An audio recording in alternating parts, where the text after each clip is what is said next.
Oi, oi, meu povo, seja muito bem-vindo aqui. Se é a sua primeira vez, eu sempre peço que você se inscreva nesse canal. Se você chegou até aqui por conta do gênero peça teatral, muito provavelmente vários outros gêneros e vários outros conteúdos que eu trato aqui também vão lhe ser úteis. Se não é a sua primeira vez, muito obrigada por estar aqui novamente. Não esqueça sempre, deixe o seu like, é muito importante para mim e ajuda bastante a esse vídeo chegar a outras pessoas, tá?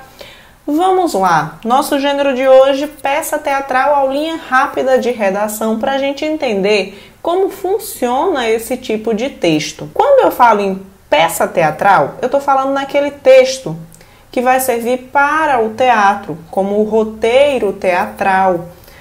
Eu também posso chamar esse texto de texto dramático. Ah, Pro, mas se for de humor? Não, não tem problema. Quando eu falo em texto dramático, eu estou falando no sentido de ser um texto que invoca uma ação, que provoca uma ação. Porque drama vem do grego e significa ação, tá? Então, quando eu falo em texto dramático, é aquele texto que é feito para que os atores, a equipe teatral, saiba qual ação tomar, o que fazer, tá? É um texto que vai orientar para uma ação específica. Esse tipo de texto é ficcional, normalmente ele é criado totalmente, do zero para ser representado. Pode se inspirar na vida de alguém, em alguma coisa que aconteceu de fato? Pode, sim, não tem problema. Geralmente não tem narrador, mas nunca vai ter? Não garanto. Por quê? Porque filme, por exemplo, não precisa de narrador, né? Porque a gente está vendo as coisas acontecendo. Mas tem filme que opta, sim, por fazer uma narração e não tem problema. A mesma coisa vai acontecer no teatro. Geralmente não tem, não precisa. Mas, dependendo da história, principalmente se for voltada para um público mais infantil, pode aparecer narrador sim, não tem problema nenhum, mas não é comum, tá? Ele é escrito para ser encenado em um palco e ser visto por uma plateia. O teatro, ele é feito ao vivo, as pessoas assistem ao vivo, é como se fosse uma novela, por exemplo, mas sem cortes, sem gravação. Os atores precisam memorizar as suas falas ou improvisar, mas ele precisa fazer acontecer ao vivo, o que é bem diferente do cinema, da novela, por exemplo, que ele tem chances de fazer de novo, de gravar de novo, até ficar bem feito. No teatro, não. Ele vai fazer tudo de uma vez porque a plateia está lá ao vivo, assistindo ao que ele está fazendo. Não sei se você já assistiu a alguma peça teatral, mas existem vários tipos diferentes. Eu tenho, por exemplo, o teatro convencional, que acontece dentro de uma casa de teatro, um centro cultural, um espaço reservado para isso, que tem um palco, que tem poltronas, como se fosse uma sala de cinema, mas no lugar da tela eu tenho um palco. Ok? Ele também pode acontecer de outras formas, como por exemplo acontece com os espetáculos itinerantes. Então eu tenho um teatro itinerário, um teatro que viaja para cidades diferentes e leva todo o seu cenário, toda a sua estrutura e se monta em qualquer lugar. Essa foto aqui, por exemplo, é de um teatro itinerante. Então toda essa estrutura que vocês estão vendo aqui, de cenário, de iluminação, de áudio, tudo foi montado aqui na praça da cidade para que o teatro acontecesse. Inclusive, para os meus alunos que citaram esse teatro na minha aula e outros que aconteceram aqui na minha cidade, na cidade em que eu moro, essa foto é aqui na minha cidade, tá? Isso especificamente para os meus alunos, só para relembrar. Eu tenho também teatros de fantoche, que normalmente é voltado aqui para crianças, Eu tenho apenas a mão com uma luvinha, com o formato do personagem e que o ator não aparece de fato, apenas a voz dele e os movimentos aqui com a mão dentro dessa luva que compõe o fantoche. Tem o teatro de bonecos, como esse exemplo aqui, Percebam que nesse exemplo eu tenho bonecos aqui na frente, mas eu tenho aqui atrás pessoas camufladas, Percebam que elas estão todas de preto e o fundo também é preto, é justamente para esconder um pouquinho ou dar menos ênfase para essas pessoas, mas elas movimentam esses bonecos podem até estar falando no lugar desses bonecos, ou pode ter uma outra pessoa que está dublando o que esses bonecos dizem, tá? Quanto à estrutura, eu sei que vocês sempre se preocupam com a estrutura. Como é que eu faço para escrever esse texto, Primeiro, quando eu falo em um texto ficcional, ele contém elementos de narração. Então, isso que a gente faz em toda história que a gente vai escrever, seja conto, seja uma crônica narrativa, seja uma fábula, isso que a gente faz de começar descrevendo os personagens, o cenário, etc., é uma introdução. Mais pra frente acontece alguma coisa que complica a história e que vai desembolar de alguma forma a complicação. O clímax, aquele momento de maior tensão, de maior animosidade na história, também pode acontecer no teatro, deve acontecer.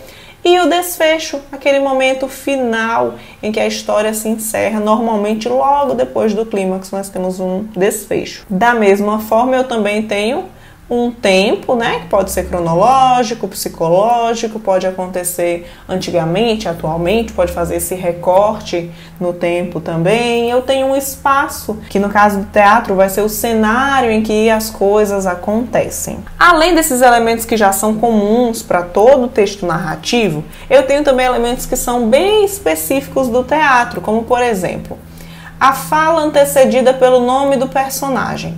Quando eu escrevo qualquer roteiro, seja de cinema, de novela, até de HQ, quando eu escrevo o roteiro, eu coloco o nome do personagem e a sua fala logo em seguida. Isso precisa acontecer aqui no teatro também, porque o ator, a atriz, precisa saber em que momento ele fala, o que é que ele fala, e também saber o que os outros vão falar. Além disso, eu tenho as rubricas, que são pequenas anotações que vão orientar tanto os atores em relação ao seu comportamento, ao seu gestual, mas também sobre interferências que acontecem no cenário, por exemplo, na iluminação, na sonoplastia. Tudo isso é indicado aqui na rubrica. Por quê? Porque à medida que o ator está encenando, ele precisa saber como se comportar em cada cena. Mas as pessoas que abrem a cortina, que fecham a cortina, precisam saber também em que momento elas vão fazer isso e elas vão se guiar pelo texto teatral. O cara que vai botar um som dramático naquele momento de tensão, ele precisa saber quando ele vai fazer isso. E quem vai indicar essas coisinhas são as rubricas. Normalmente elas vão aparecer entre parênteses ao longo do texto. Eu posso ter também um prólogo. Prólogo é algo que pode acontecer para diversos gêneros, tá? Não especificamente só para o teatro, que é um texto introdutório que serve para situar o leitor sobre o enredo, sobre o cenário ou sobre também os personagens da peça. Nesse prólogo eu já tenho uma ideiazinha de como vai começar, porque se eu começo direto com fala, as pessoas que estão produzindo aquela peça, por exemplo, não sabem onde estão, como devem se comportar, qual é o som que vai estar no momento, qual é a iluminação, não sabem de nada disso se eu não tiver um prólogozinho no início, ok? Geralmente esse texto vai ser estruturado em atos e cenas. O que é isso? Os atos normalmente são maiores que as cenas. Eles são períodos de tempo em que a narrativa vai acontecendo. Por exemplo, eu posso começar aqui no primeiro dia. Então, dia tal. E aí, esse é o ato 1. Passou para o segundo dia, eu posso criar um ato 2, que acontecem coisas do segundo dia. Mas eu também posso fazer isso em outros períodos de tempo. Por exemplo, um ano. Eu começo o teatro no ano de 1964. E depois, em um outro ato, eu já estou em 2021, por exemplo. Então, são atos diferentes, porque representam períodos de tempo diferentes. E dentro desses atos, eu posso ter várias cenas. Normalmente, como é que eu percebo que a cena mudou? Porque eu tenho uma entrada ou uma saída dos atores do palco. Vai mudar a minha cena. Isso acontece em filme, gente, em novela. De repente você está assistindo a novela, está passando ali determinado ator, conversando com determinada atriz, e de repente aquele diálogo se encerra e a cena já muda para um outro espaço, com outros personagens. Isso também vai acontecer no texto teatral e isso pode sim estar indicado lá no texto. Hoje em dia não é mais tão comum que se divida em atos. Isso aqui não é mais tão comum. Cena, sim. Mas atos não são mais tão frequentes nos textos teatrais, porém, ainda podem existir, ainda podem aparecer tranquilamente. E o epílogo é o contrário do prólogo. Ele não vai introduzir, ele vai fechar. Então, ele vai apresentar um desfecho das ações apresentadas no enredo. Então, ele que encerra toda aquela narrativa. É um trecho pequeno, tá, gente? Nada muito longo. Eu trouxe um exemplo aqui do Alto da Compadecida, que é um texto teatral, para que vocês visualizem alguns desses elementos, tá? Por exemplo, quando ele começa aqui, ó, com Chicó e João Grilo estão na frente da igreja de Padre João, querem convencê-lo a benzer o cachorro de sua patroa, a mulher do padeiro. Isso aqui, gente, é um prólogo. Por quê? Porque isso aqui está dando a ideia de como vai começar essa cena. Eu estou orientando onde eles estão, o que eles estão fazendo, quem está fazendo. Percebam aqui também que eu tenho as falas, ó. E antes da fala eu tenho o nome do personagem que vai dizer essa fala. Então, Chicó diz, Padre João. E percebam que aqui, como eu tenho um texto digitado, ele está em negrito, né, em caixa alta. Mas se você for fazer isso de forma manuscrita, o que é que você vai fazer? 2 pontos, travessão, tá? 2 pontos, travessão. Então, tudo isso aqui, ó, fala de João Grilo, fala do padre, depois fala de Chicó. Fala do padre, fala de Chicó. Então, isso aqui é importante. Já isso que eu grifei de roxinho aqui, ó, aparecendo na frente da igreja, é o que eu falei lá na frente, que são as rubricas, que são anotaçõezinhas para orientar. Nesse caso aqui, o padre, ele vai saber o que fazer, né? Ó, Chicó chamou, João Grilo chamou, aí ele vai aparecendo na frente da igreja e falando, que gritaria é essa? Então, isso aqui orienta o ator que está representando o padre a saber como fazer nesse momento aqui, tá? E podem aparecer várias rubricas ao longo de todo o texto. Para essa mesma história, no finalzinho, eu tenho esse trecho aí, ó. A história da Compadecida termina aqui. Para encerrá-la, nada melhor do que o verso com que acaba um dos romances populares em que ela se baseou. E se não há quem queira pagar, peço pelo menos uma recompensa que não custa nada e é sempre eficiente, seu aplauso.